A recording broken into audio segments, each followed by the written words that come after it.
Welcome, welcome, welcome to another episode of Little Coffee Chats with Zach and Kaylee. My name is Zach Mann. And my name is Kaylee Mann.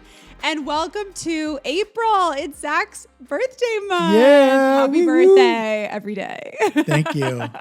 It is my birthday month. And actually today, you guys, we have a short episode because we're going to hopefully be able to book some Olympic tickets for 2028. Happy birthday to me. Happy birthday to you. Thank you, sweet baby Jesus, for getting in on the Olympic lottery. I think I'm wearing... I mean, you're wearing Olympic gear every single day of your life. I know. You deserve these tickets. I'm very grateful that I got a slot, but I am worried that there won't be a lot of the events I want to see. But with that said, it's the Olympics. So we should just go see whatever. I think so too. I've never been to any kind of Olympic event. You, I feel like, are an old hat. I am, and I've been spoiled. So now it's time for me to like get the reality check. You know, being with us plebeians. We'll have to pay for stuff. Oh yeah, have Number to pay for things. But hey, you guys, thank you so much for listening. I'm actually going to reverse something. Please like and subscribe if you and share the podcast with all your friends. It means a lot to us. Thank you so much. We have some amazing reviews as well, which feel very unworthy of. Shocking to receive them. So thank you. So kind. Also, we're on YouTube. We're getting almost as many views on YouTube as downloads, which is incredible. So thank you. And you can find us. I think it's like Little Coffee Chats. Yeah. So thank you so much, everyone, for that. And Kaylee, oh my goodness. Oh my Lord. We have a lot to go over. Okay, oh so this has happened now 2 or 3 weeks in a row where we talk about the possibility of something.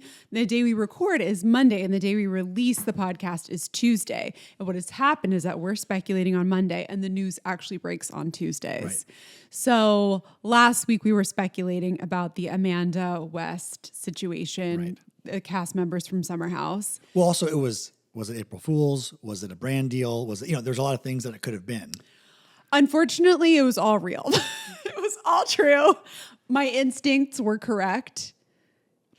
Hold on.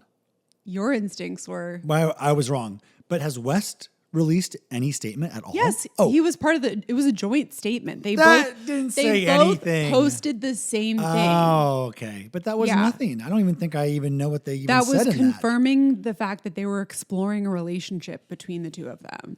Wow. Which is kind of dumb. It's like, if you have to put out a statement about your situationship, I understand kind of why they did it, but it's just kind of, it sucks. And the fact that within 3 months, Amanda posted a joint statement with Kyle about their separation and they're separating and divorce. And then like 3 months later, a post about her exploring a relationship with West. Oh, wow. Sucks that she has to do it in the first place, honestly. Okay, so I know that there's been a lot of blowback on Amanda because there's like a girl code thing going on. There's also like a boy code thing going on I don't think anyone... The Bravo, no one care. I don't care about Kyle. Yeah, the Kyle Bravo feels. universe doesn't have a bro code, really. It's all about girls. What is now that you get a chance to sit on it for about a week now, give us your take on the whole thing and the fallout. My take is, God, I consumed a lot of information about this in the last week, and it really kind of started to bum me out for a few reasons. One, I think when the situation like first happened and like the news broke, I really put myself in Sierra's shoes and it totally sucks. She's had an on again, off again relationship with West for a few years now. I think it's something that she felt very deeply about, but didn't want to like give herself over to that, kind of knowing that West is not really a full commitment kind of guy. And you also have, I'm thinking about Sierra and her friendship with Amanda and how much she supported Amanda over the past few years, but especially over this last summer, which we can see in Summer House, how much, she was there for her and, feeling like Amanda was there for her as well. And then for this to be happening under your nose, even if you're not in a full relationship with West, there are still feelings there. And the rumor is that they actually had been hooking up like just a few weeks prior to this breaking. So it's just a lot. Wait, Sierra and West were hooking up? Yeah. Interesting. Whoa. So it's a lot. It's two people betraying you. One is like West, where you go, honestly, unfortunately, West doesn't get a lot of the brunt of the online hate because you go, yeah, that's expected of West. Right.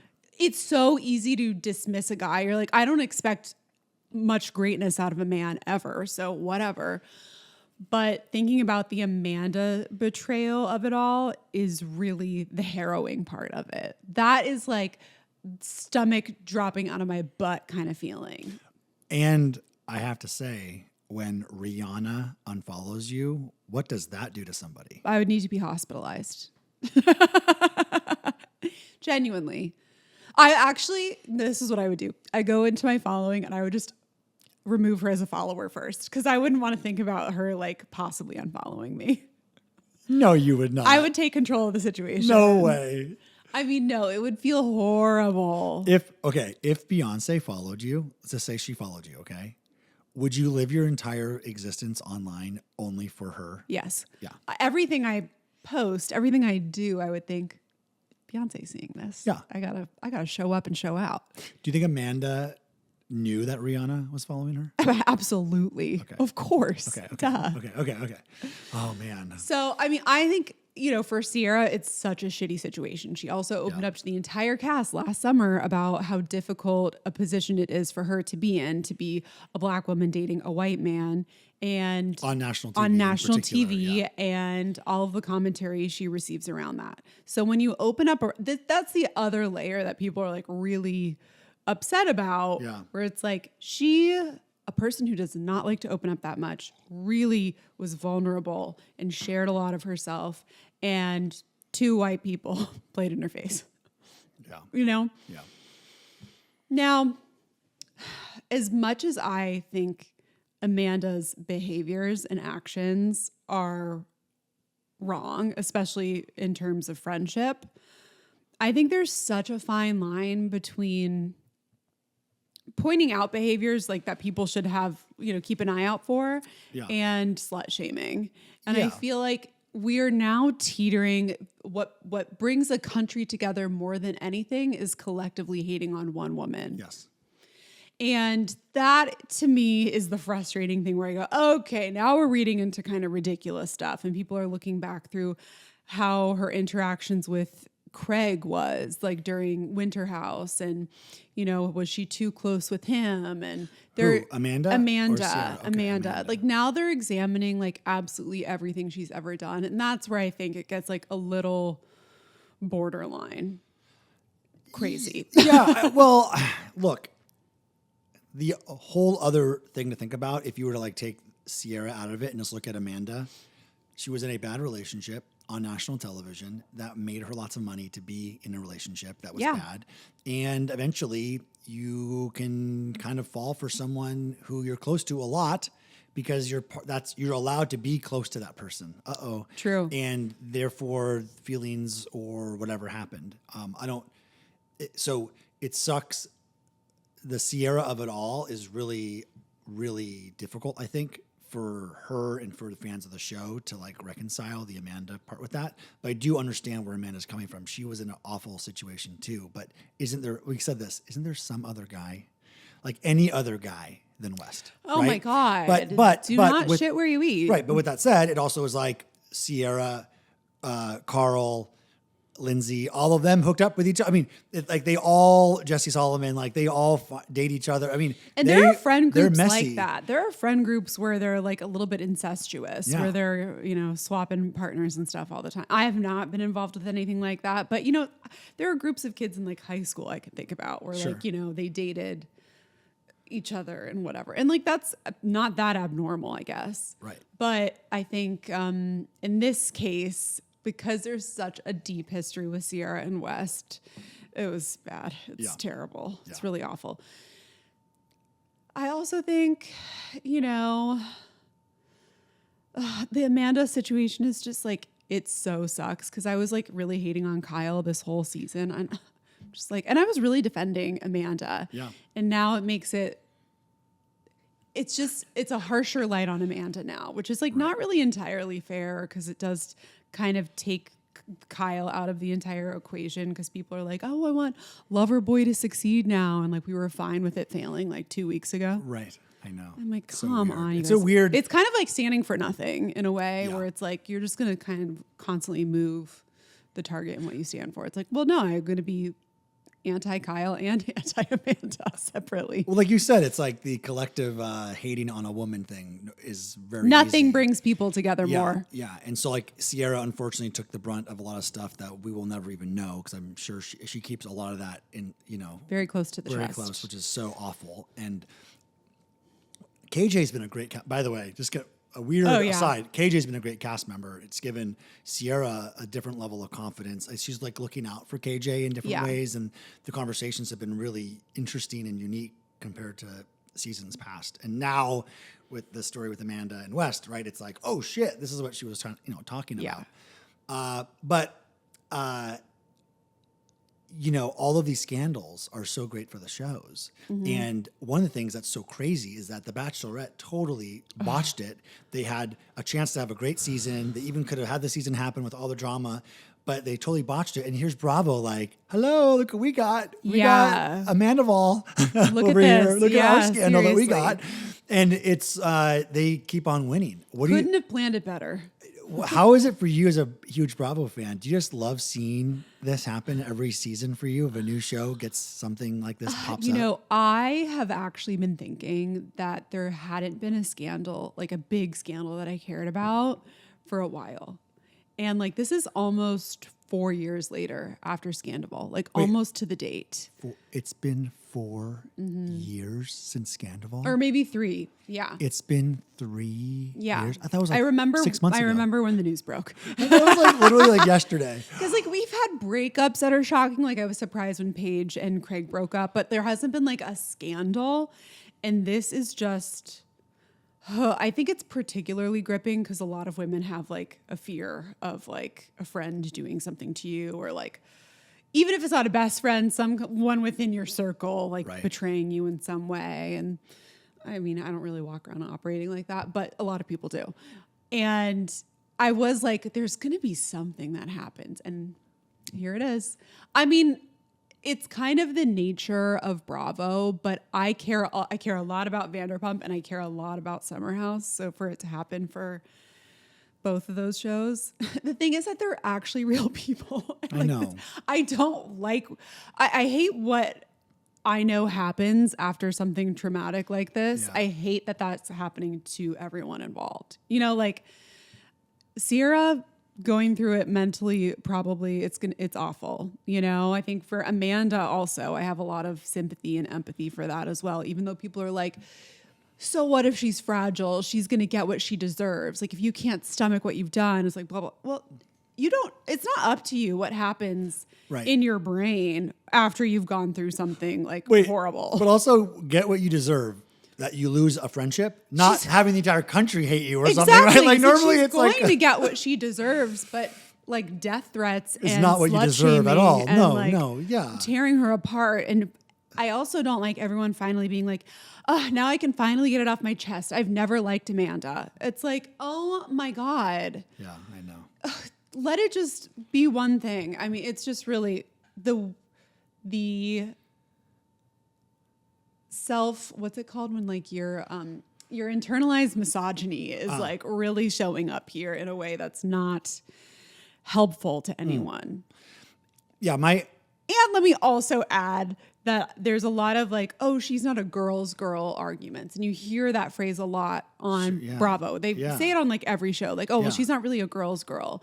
And I think that is another term and a tool that women used they try to hold each other accountable, but they ultimately end up weaponizing that against someone else. And it's like, well, what is a girl's girl? You could constantly change what that means and how strict that is. It's like another way of holding someone within like a small box of being. Yes. Let's stop using that phrase and just say, you're a liar and a traitor. It doesn't mean she's...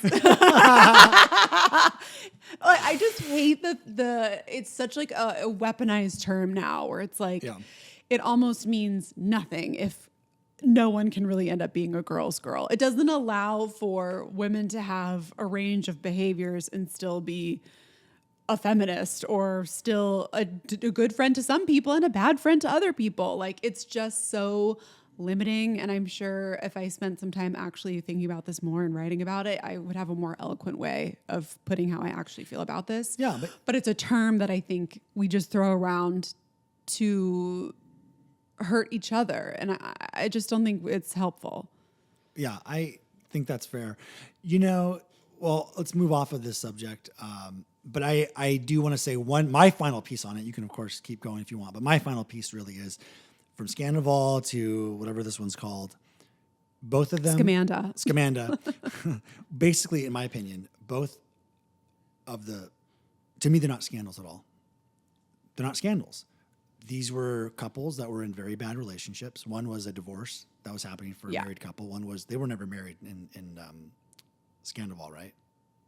Correct. Yeah, but they'd just been living together for a long time. Because Ariana's like, I don't want kids. I don't want to get married. They were both and both parties in this were miserable too. Yeah. So it was like both couples were done with each other, and they just were together for too long at the end. They should have broken up way long, or divorced, or broken up way longer ago. Earlier. Yeah. But the show kept them together because that was who they were in the eyes of this universe. And so what I'm trying to say to that is it's not a shock to me that this happened. Yeah. But I do think that I hope maybe people can learn to break up with people before the scandal happens. I know. And we're seeing that. Let's go really quickly to what's our new show we watch? Southern Hospitality. Oh, yes. Where we have like a little bit of a potential breakup between Maddie and Joe. Yeah. And it's like, don't marry this guy if you don't want to be with him. Like, here's what's happening. Maddie is a DJ and her career is really taking off. Joe spent like the last 6 months or whatever traveling the country with her on her burgeoning, DJ career. And he's turning 30. He realizes he doesn't have a lot going on in his life. I think he's trying to figure out what his next big thing is for himself. Totally understandable. But I think he would be fine with just attaching himself to Maddie forever. And Maddie is like, I don't think she's ready for that. And nor should she be. She should really be free and is open to opportunities as they come up because you don't get those shots that many times. No, you don't. You don't. And that show isn't as popular as some of the other ones where you become like a really big deal after the show finishes airing. So I think there is this level of like, I have a career. You have to take your moment. Yeah. Interesting. Yeah, I really been enjoying Southern Hospitality. And it's so fun. I love hanging out with them. Yeah, there's been, I don't know what is going on necessarily, like if it's this editorial is showing us more of this, but like race is really playing a much bigger part in Bravo 2026 than maybe it's ever played. I think they've made more intentional casting choices, and they tried to do this right after like 2020. Okay. And it didn't go so well. Oh. And now I think it's happening in a more organic way where these people actually work there, or they are actually friends, and I think they've wanted to be able to showcase some of this, but in certain houses or cities or whatever, it's a little harder to do that. Right. But I think Charleston's a great place to show this, where this racism happens and comes into play with small interactions that a white girl may not think about. Right. It's important. It's important to capture it. It's important to have people who are on the show feel comfortable talking about what they felt was a microaggression. Right. Well, how they feel in general. And how they feel in general. And if they feel in general something that is based on race, like they should be comfortable talking about it versus internalizing that and never saying it and then just having resentment towards a person, and the audience in a show will never know why or what. Right. But then they can really be honest about it now more than ever. I think as much as I don't necessarily believe that like social media, social justice totally works, I do think that post 2020, this is 6 years later, but it is a part of conversations, and it is a part of, Sierra can't not talk about this at this point in her career and being on the show and what she's faced and what she's experienced. And I think that's great to see for Sierra, who's a little bit older than like the cast of Southern Hospitality. It's cool to see a for sure. I think Sierra's a millennial. I'm not sure, but like Southern Hospitality is like Gen Z. So it's like a part of how they talk and how they think about their lives. Yeah. And they're not putting up with it, which is great. So I think it's like a generational thing. I think it's a timing thing. I think I'm happy to see all of it. No, I am too. I think it's interesting. It's almost like there's like a new frontier where it's like, it is. There was like, well, it's funny to say that. Everything is cyclical as far as like too many things are cyclical, but it's almost like in some ways, being gay, straight, non-binary, your sexual orientation, gender fluidity, all of that has become so much more discussed and talked about, and especially on Bravo, like open, and like people are able to be very confident in some of these spaces more than ever.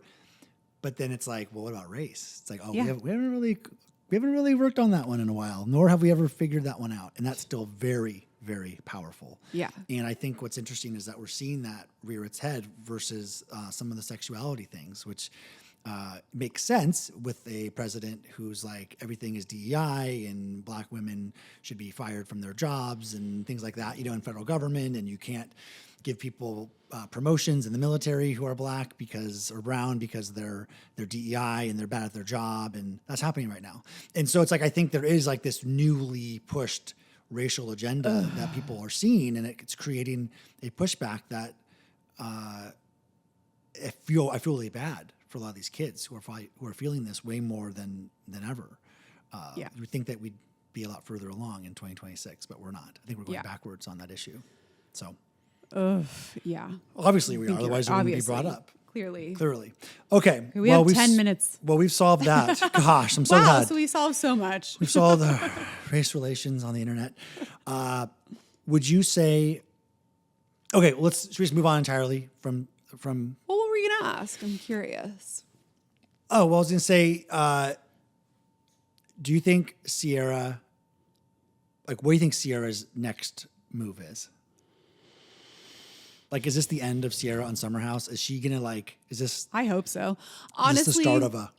I think this is gonna be the start of the rest of her career. Interesting. Yeah. And I think if it were me, I would do the reunion and I would not go back to that house. Yeah, same. They're probably gonna have to do a similar casting thing like Vanderpump Rules, where you go, we have to start over. Yeah. And there's a lot of question marks about what's gonna happen within the city at this point too, because it's like, Amanda is not a likable, lovable person right now. That's not to say that could change in the future. Doesn't you never mean know. we don't want to watch her. It doesn't mean we don't want to watch her, though. Exactly. So. And I also think we don't know the terms of Amanda and Kyle's relationship, really. We don't. He'd been messing around on her for years. Who knows what kind of things and that's private between them. They don't really have to share that. Sure. So that's also why I'm like, hold up. Yeah. We don't know. I think the messiest part is the West Sierra of it all. That I don't really have an excuse for. But but I say, hold on, let's see how everything shakes out. I'm really curious to see how the reunion goes. Yeah.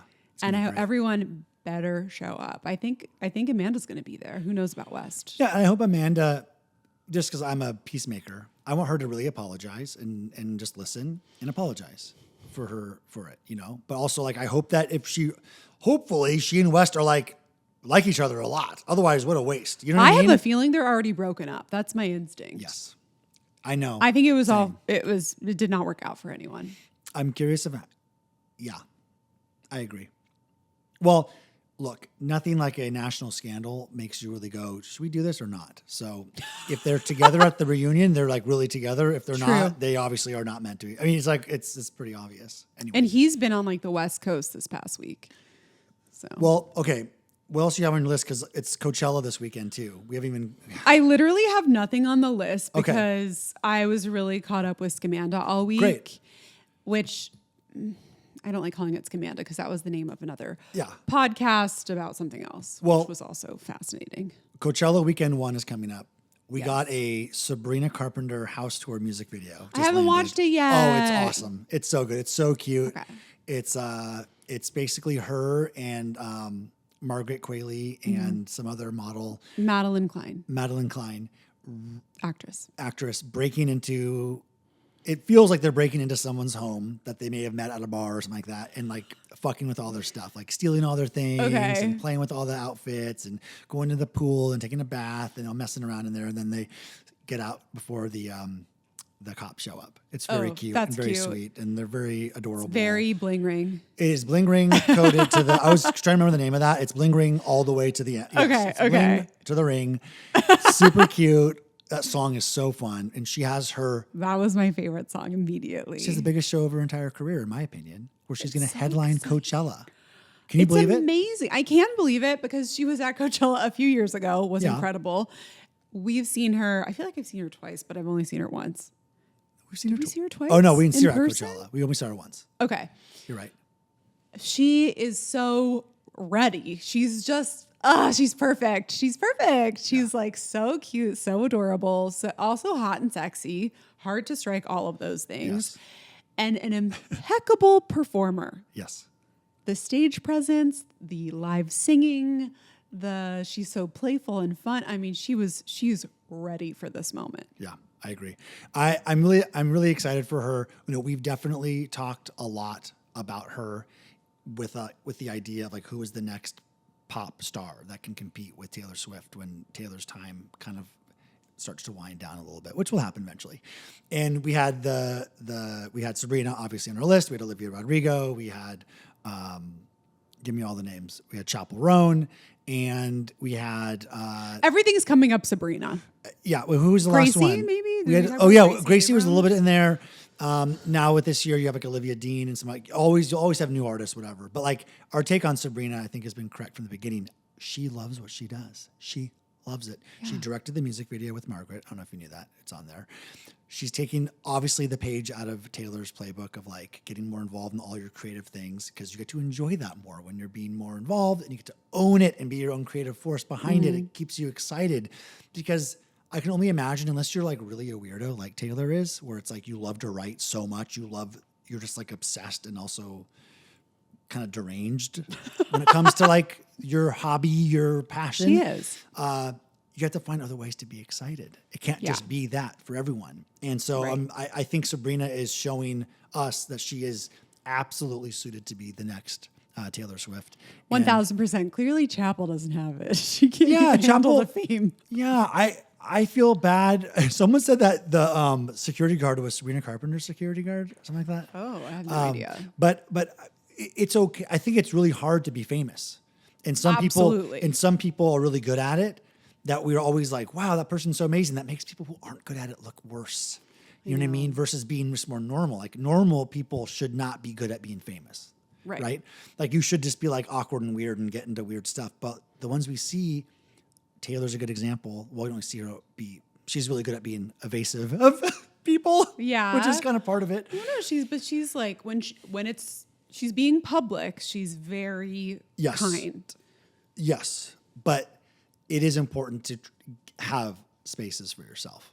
And Chappell, based on what Chappell needs, apparently, she should be a bit less public because she just doesn't like that, which is okay. It's okay, but it's hard when other people really want you to be public with them. So I hope she figures that out. I think she's super talented. I know we're going to get more music from her, and she'll probably get it together with her team and all that. But Sabrina is really the star baker. And at the same time, Olivia Rodrigo has a new album coming out. Ooh, I'm excited. Do you think we're going to get a single on Friday? I think we could. She's doing all the locks like all around the world or whatever right now. Because she has to do something to take away Sabrina's spotlight, huh? Well, they're friends now. But they are. Okay, good. But I think launching a song before Coachella weekend's a great time because most people aren't going to Coachella. It is. Also, I bet you I'd put $1 on Olivia headlining Coachella next year. She totally should. She should. She should not do any shows until Coachella and then launch her tour. Okay, Angel, we got to get into it. Okay, we got to do our sip on this. Sip on this. To sip on Dolly. Oh, I love her. She's always the something we're sipping on. I just love Dolly. Come here. Come here, sweetie. Come here, you little angel pumpkin. Oh, she's so sweet and cute. We're doing the sip on this with Dolly in my arms. Okay. Dolly, what are you sipping on? What is Dolly sipping on? Do you love Daddy? And do you love Mimi? Do you love Pops? And do you love Mommy? Yeah. I won't even say any of your aunties' names because you will bark. Yeah. Okay. So I'm sipping on getting, hopefully, opening ceremony tickets to take you to the Olympics in 2028. Although the rumor is that they're already sold out. So They are? Oh. I think that's just the rumor. I don't know if that's true, but. What are you sipping on? I am sipping on 100 Years Late, A Court of Thorn and Roses. A Court of Thorns and Roses, Akotar, which is like the most famous romantic fantasy series of all time. And I'm literally so behind on this trend. I just didn't think I would like the genre. I thought I wouldn't understand it. I thought like I just wouldn't be able to like keep up with it or remember anything important. Oh boy, was I wrong. Let me tell you, it is so nice to find something new to you at this point in life where you go, oh, this could be a new part of my life that I actually really love. And this is so exciting. I read like an over 400-page paper book. Wow. In like 4 days. You're a fantasy head. I'm a fan. Well, okay, I just picked up book 2 today and it's over 600 pages. It's huge. I saw that. I didn't know books could be that big anymore. Thick boy. Me neither, but I guess if it's fantasy, it can. Quick question. Are there movies coming out soon based on these books? There are. Or shows? I think deals for like all of the above. Okay. And this is just one of the fantasy series that this author has. Wait. She has 2 other series, massive series, like so many books. How many books are in this one that you're in currently? 5. The 6th is coming out in the fall, and the 7th book is coming out in like January or February. And then next year. Also have 2 other series that have multiple books. Yes. Holy cow! Oh, there we go. All right, you guys. All right. Our alarm went off. We have to get these tickets to the Olympics. So okay, we gotta go. We love you all so you much. Guys. Thank you so much for listening. And next week we may not have an episode, so enjoy this one, and because we'll be gone. We'll see what kind of scandals unravel over the next 2 weeks. Yes. Ooh, so good. All right, love you all. Love you guys. Thanks for listening. Bye. Also, wish Zach a happy birthday.